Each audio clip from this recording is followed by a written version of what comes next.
Hello friends, welcome to this episode of Inspirational Guides. My name is Elvis and as usual, I'm excited to be here again today. In case you are new to the channel, kindly click on the subscription button below and the notification bell and you will be notified when a new video is uploaded.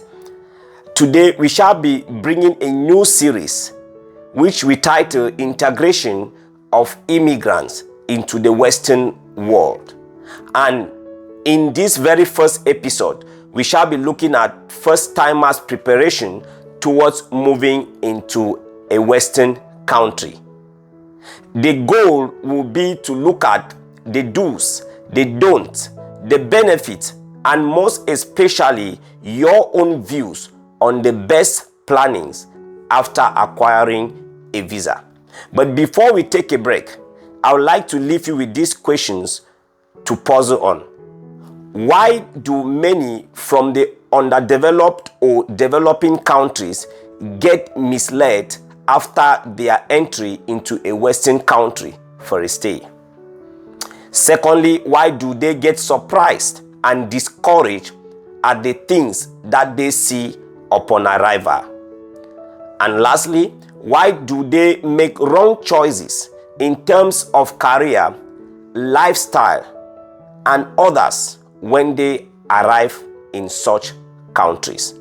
These and more we shall be dwelling on when we come back. So stay tuned.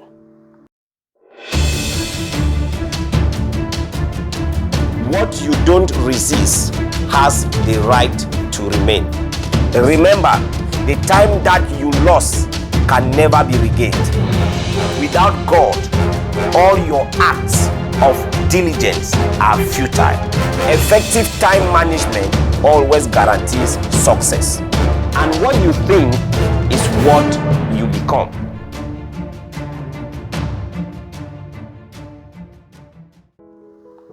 Welcome back. Our pensive point. There is always power in preparation, and failure in preparation is preparing to fail. Now, as a way of introduction, it is a common thing for people to move from underdeveloped or developing countries into developed or the Western world for greener pastures. Though it is a good thing, but many put that zeal above the realities of life. In some parts of the world, especially where I come from, many put their lives on the line in such endeavors. Why, you may ask? In an attempt to answer this question, I realize it's because many run their lives on their ambitions and not on their God-given vision. So it's very important to locate a vision for your life before you make some drastic decisions. I would like you to note, whether you are running on a vision or ambition, preparation is key to the success of such operations. So folks, what to do, what not to do, and the benefit is what we will be looking at in this episode. Now, what are some of the things that we must do or engage in, or we should be thinking once we acquire a visa to make a trip? I call them the do's.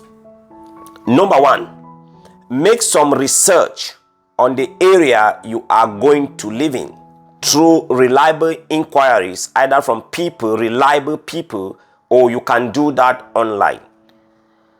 It can be interesting for you to know that there are some people who definitely don't make inquiries. They don't even go online to search on relevant information. Some, in an attempt to make inquiries, they do that, through the wrong people. So please watch out and act appropriately. Number two, think and make a choice of the most appropriate recipient to receive you. This is key because it can lead to serious frustration or delays in establishment. This is the experience of some people, really many of them. We will be seeing some in the views ahead. Now, number 3, make sure that you have some money to travel with. You don't just leave, I know you are making a trip, to a destination, especially for your first time, and you are traveling without cash. Number 4, inquire and get the right and relevant personal documentations necessary for future use. And lastly, most importantly, pray, ask, and commit God for guidance, direction, and protection. For those who care to allow God to lead them, I would like to reference you to Psalms 32, verse 8.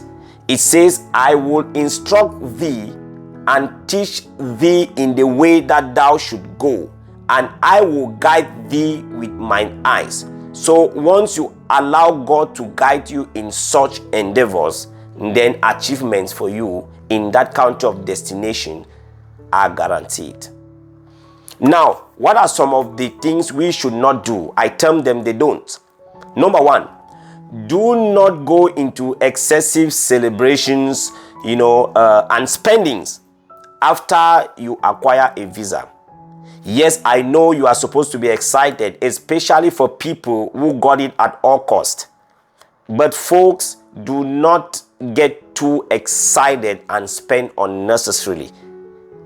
Number 2, do not get into selling last inheritance or possessions with the aim of acquiring new ones once you travel. This is so, important, because it is like you're using part of your business capital for entertainment after your first sales, and definitely that business is not going to thrive. Number 3, do not travel without a considerable amount of money, except you are guaranteed financial support. We cannot overemphasize this. Many use, the money that they have to sew, unnecessarily expensive designer dresses to carry along for their first trip, in which they may not even have time and a place to wear them to. People who have been around for some time and have made such trips will bear witness. So please save it and carry along. Number 4, do not put to the bin your career, your line of trade or experience. In case you have something you're already doing, in case you have a career line, please still keep it at the back of your mind that it can be useful in your country of destination. It could be a way of exploit. It is my case. What I'm doing definitely springs from what I was doing back in my home country. So from that experience, I integrated earlier than I would have done if I didn't still keep in mind that I can use that knowledge in my country of destination. So please watch out on that. And lastly, do not unnecessarily raise the expectations of your loved ones that you are leaving behind. Why is it so? Because this gives them a sense of independence and curbs early reliability. There are some people, before they even start working, because of what they have left behind, because of what they tell their families, even at the first days, they raise their hopes in such a way that when they are expecting, they are unable to deliver. So most of the time, what you feed them with is what they also breed on. So please make sure you are feeding them with the appropriate information. If you are making it at that point, you let them know you are doing well and you can be of support to them. If you are not, ask them for some time to get established and you start reaching out to them. Now, we have known the things that we should be doing or thinking once we acquire a visa, and also we have known what we should not do. Now it is time to get your own view. Take a watch at some of these experiences and we will be right back.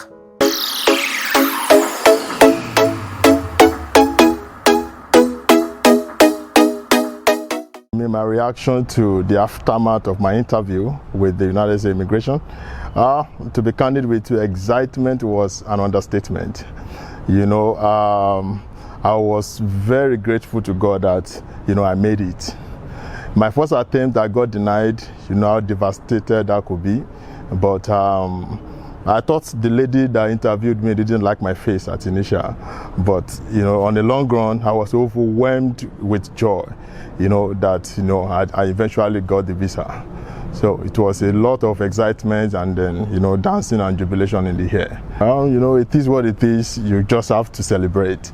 You know, getting the good news, it calls for celebration.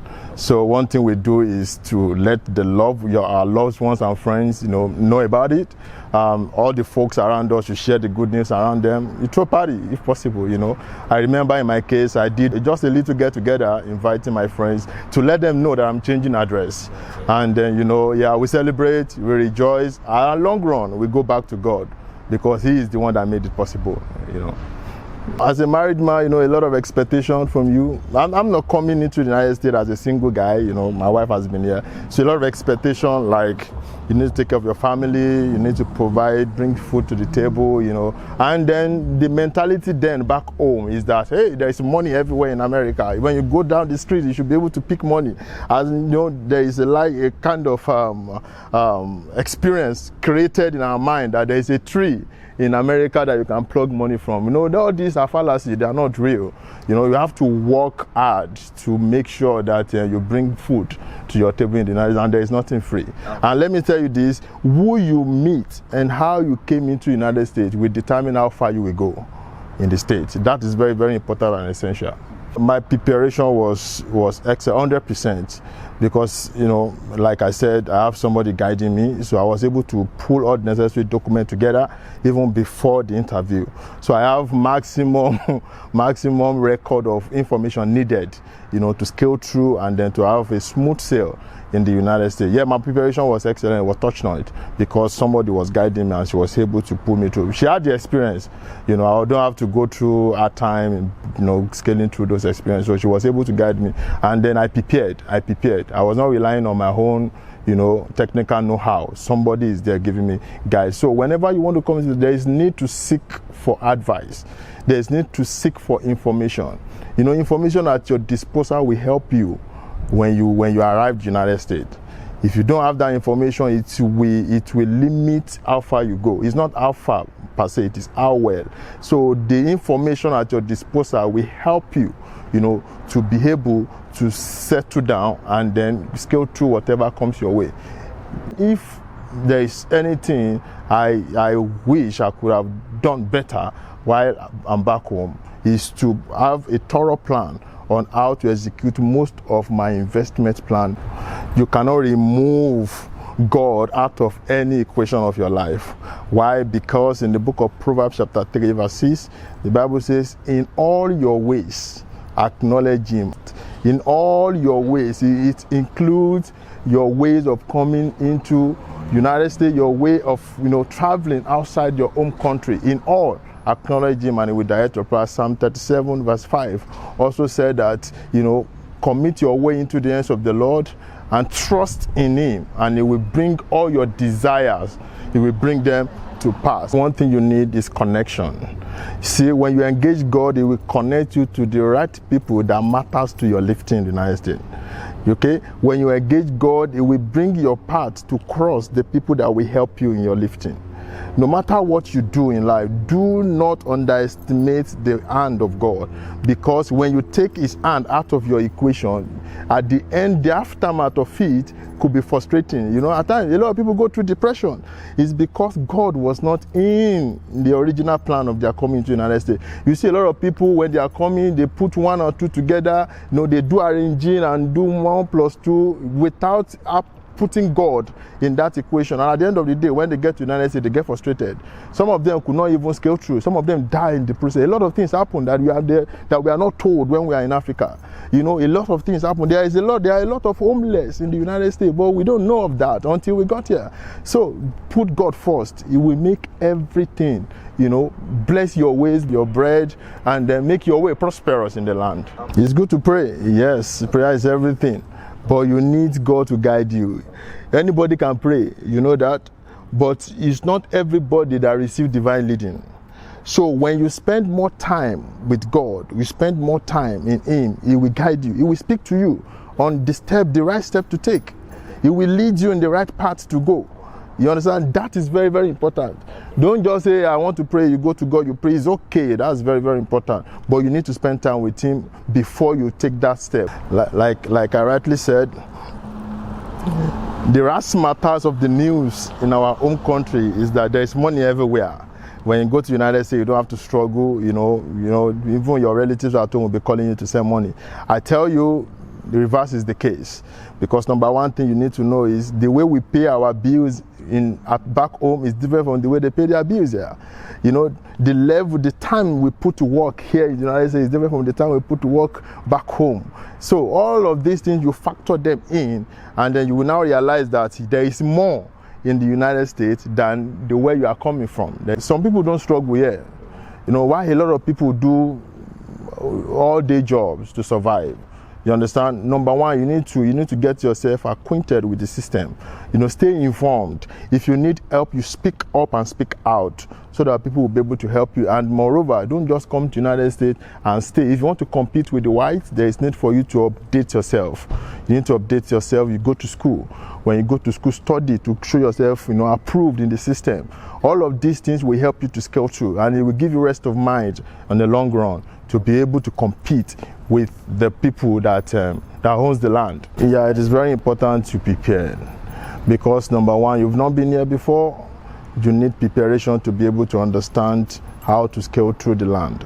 And if you don't prepare, you may find yourself, lost in the system. So preparation is the key. Get information. Like I said, if you are not informed, you are deformed. So information at your disposal will definitely help you to know what to do when you arrive in the United States.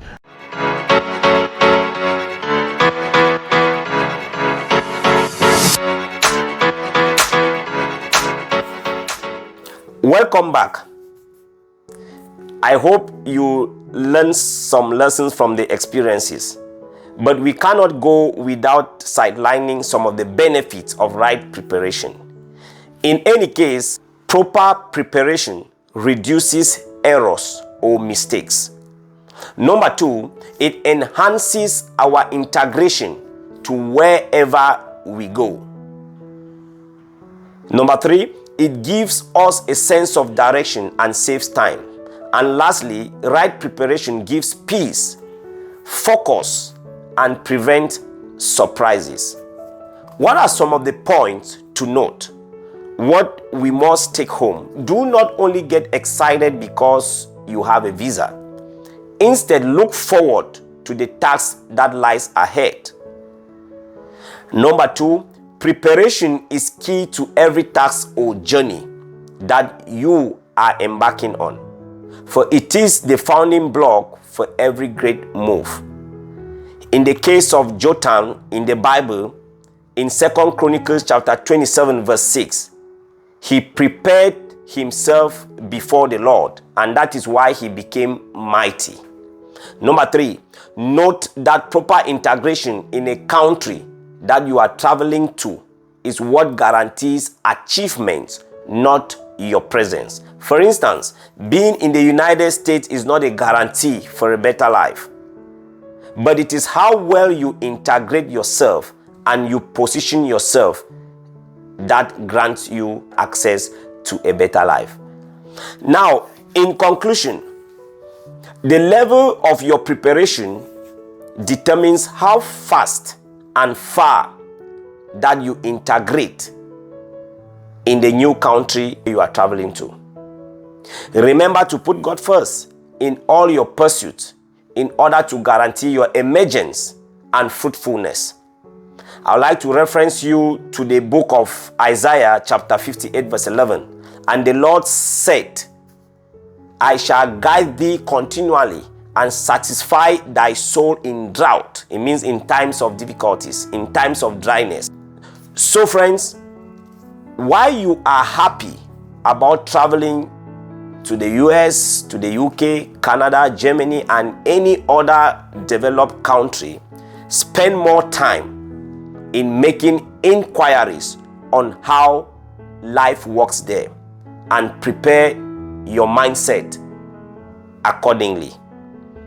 If you enjoyed this episode, kindly click on the subscription button below and you hit on that notification button and you will be notified when a new video pops up. You can like and share with friends and loved ones, and most especially leave us your own view on the comment section and we will be glad to respond. It is an interactive series and we would like to hear from you. Until we meet again, remain blessed.